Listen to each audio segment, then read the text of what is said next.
Okay guys, gonna make a replica cannon here. This is inspired by Wurzy on Thingiverse. He has the 3D file on there, and this is a cannon from the castle of Buedingen. Hopefully I'm saying that right.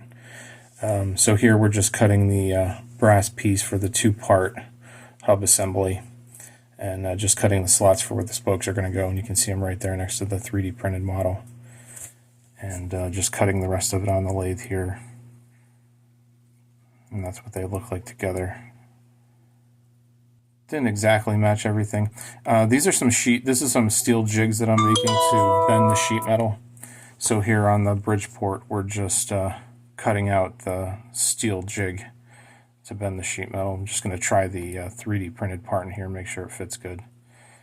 And this was kind of like some complex geometry here. These weren't like exactly 90-degree angles, so that was kind of tough getting that right.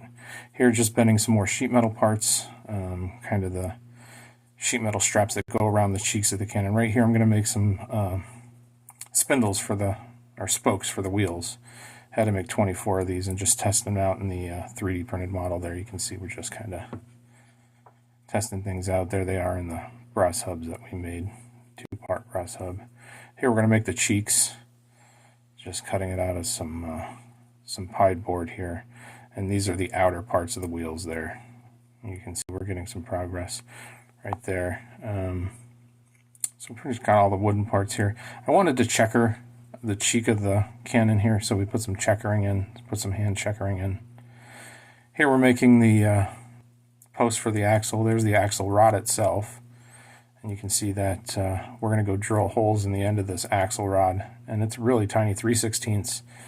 So tiny little 256 screw in here for these wheels. Here I'm making the washer for the hub assembly. Just drilling it out. I'm going to counterbore it right here with an end mill and then just part it off. You'll see there's a little part left on the back there. I turned that off. So you can see next to a penny here, it's kind of pretty small parts. So here's the hub going together on the axle.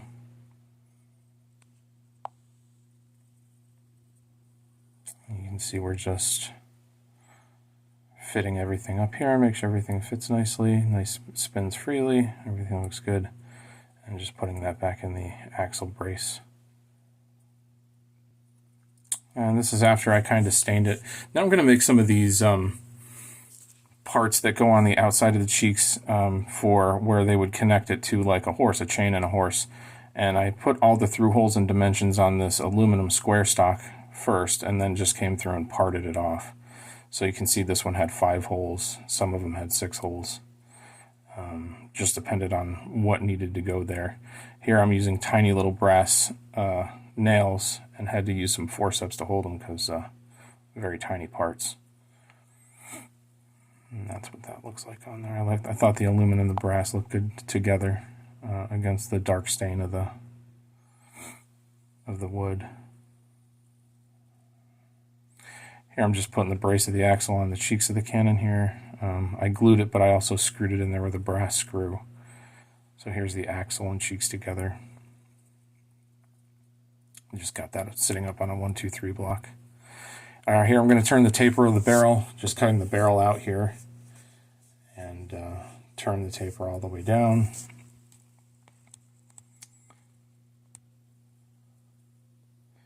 Now we're just going to drill the bore, and I drilled this for a 1/4-inch bore here. So we started out small and then progressively worked our way up. Here I'm putting the crown of the barrel on, just a chamfer really. Here I'm milling some slots to where the trunnions are going to go. I'm actually going to drill a hole here in the side where we made those flats. So those are 1/4-20 threads, and then the touch hole right there.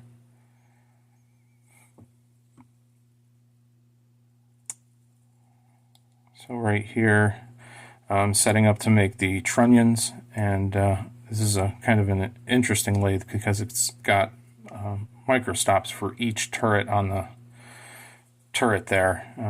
So 8 tools. There's the 2 sides we just cut. Here I'm going to put a knurl. I thought about putting a roll knurl on here, but I thought this was kind of more old-timey type of knurl. So now we're just going to come in and part those off, and these are going to be the trunnions for the barrel. Just going to face that part off. A little out of sequence here. I'm just putting a little chamfer on the sharp edges there. There's our trunnion. So that's the trunnions in the barrel there. That's just sitting on the brace of the cannon now. Here I'm again drilling a 3/16 steel rod. I'm going to put some 256 screws in here again. This is going to be for the brace of the barrel of the cannon, and that swivels on there. So that rod goes all the way through there and is drilled and tapped on both ends.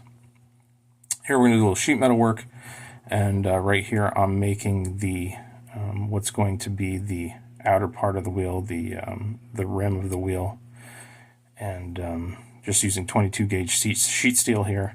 And you can see it got a little curly as I cut it with those aviations, and I'm just kind of bending it around the plastic part just to get the basic form of the wheel there. Here we're just going to tack it together, a little grind, and now just going to do a little cold blue. So all the sheet metal parts that you see on here, any of the steel parts, got this Birchwood Casey cold blue.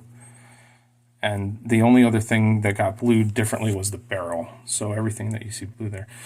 So these are the top parts of where the trunnions get held to the wood of the cannon, and used our sheet metal jig there to bend those. But here we just kind of sharpen the corners to get a little sharp corner down in there.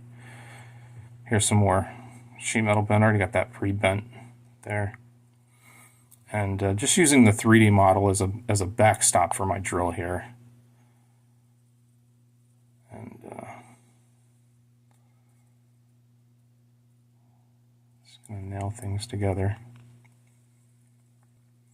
Here we're going to fire blue the barrel. I really wanted the barrel to have that peacock blue finish, so we went with that instead of the cold blue. Here we're going to make some cannonballs for the cannon. Just going to use the ladle and a double-aught buck mold. Just getting things hot.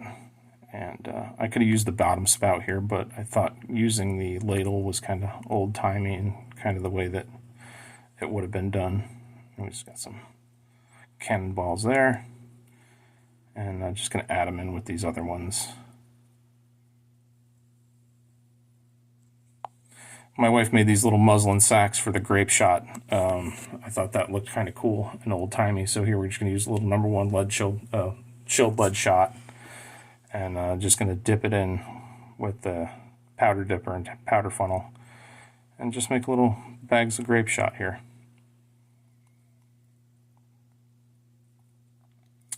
Here I'm just tying a little drawstring around the top with a little jute twine. Throw a surgeon's knot in here. And then just trim that little excess off. So there it is. It's done. You can see I got the little tools made there. You know, the ramrod and the worm and stuff. And the prick for the touch hole. And yeah, came out pretty cool. Pretty happy with it. Not exactly to spec by any means. I kind of took some artistic liberty here, kind of where I wanted to and kind of where I had to make the precision parts. But it's a solid little piece. You can see the straps that hold the axle on. Those are 256 screws in the bottom. And then on the top where the trunnions are held down, there's a wire, 3/16 rod all the way through there that's drilled and tapped on both sides. So it's really held tightly together. It's all sealed together that way. And here's just a few pics if you want to hang around and take a look. But fun little project.